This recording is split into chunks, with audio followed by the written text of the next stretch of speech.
राज्यातील 45 लाख शेतकऱ्यांना पुढील 5 वर्षातील वीज पंपाचे बिल भरावे लागणार नाही। आमच्या महायुतीच्या सरकारने निवडणुकीच्या काळात संकल्प केला होता की राज्यातील ज्या शेतकऱ्यांच्या शेतात वीज पंप आहे अशा शेतकऱ्यांना पुढील 5 वर्ष वीज पंपाचे बिल येणार नाही। यामध्ये चांद्यापासून ते बांद्यापर्यंत, जालनापासून नागपूरपर्यंत, कोल्हापूरपासून सिंदूरपर्यंतच्या शेतकऱ्याला बिल भरण्याची गरज भासणार नाही आणि याबरोबरच आमच्या लाडक्या बहिणीला 1,500 रुपये देणार आहे। मात्र त्यात वाढ करून 2100 रुपये सरकार देणार आहे, असे महसूल मंत्री चंद्रशेखर बावनकुळे यांनी जालना जिल्ह्यातील बीड शहरातील श्री मत्स्योदरी मंगल कार्यालय शुक्रवारी दिनांक 8 जिल्हास्तरीय महसूल सप्ताह आणि छत्रपती शिवाजी महाराज राजस्व अभियान सांगता समारंभाप्रसंगी ते बोलत होते।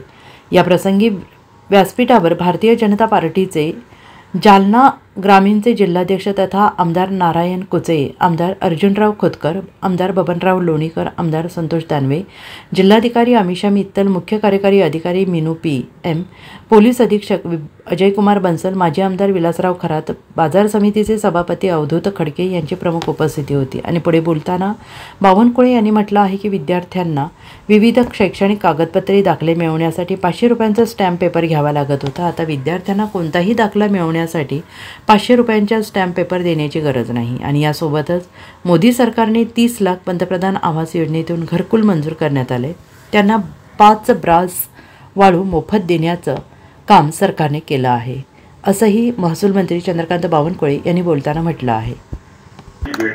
आपल्या लाडक्या भावांना काय भेट आहे तर आपल्या लाडक्या भावांना पुढच्या काळामध्ये जे 45 लाख शेतकरी आहेत, त्या शेतीमध्ये पंप आहे, त्या विजेच्या पंपांना 5 वर्ष विजेचं बिल येणार नाही, हे आमच्या लाडक्या भावांना या ठिकाणी आज ही दीपावलीची ओवाळणी आहे। आपल्या दीपावलीची या ठिकाणी भेट आहे। आपण ठरवलं आहे, आपल्या सरकारने ज्या व्यक्तीला, गरीब माणसाला कर्ज माफ करण्याची खरी गरज आहे त्याचं सर्वेक्षण आपल्या सरकारने सुरू केलं आहे। आपल्या सर्वेक्षण सरकारने काही समिती तयार केली, फार्म हाऊस बांधला कर्ज घेतलं, घर बांधलं कर्ज घेतलं, त्याला कर्जमाफ होणार नाही।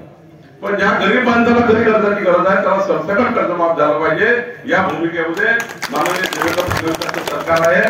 आणि आता तर काल मी 5.5 तास माननीय संतोष बाबू आणि मी आम्ही बैठक घेतली कलेक्टरकडे, गायरान जमिनीचा निर्णय करून दिला।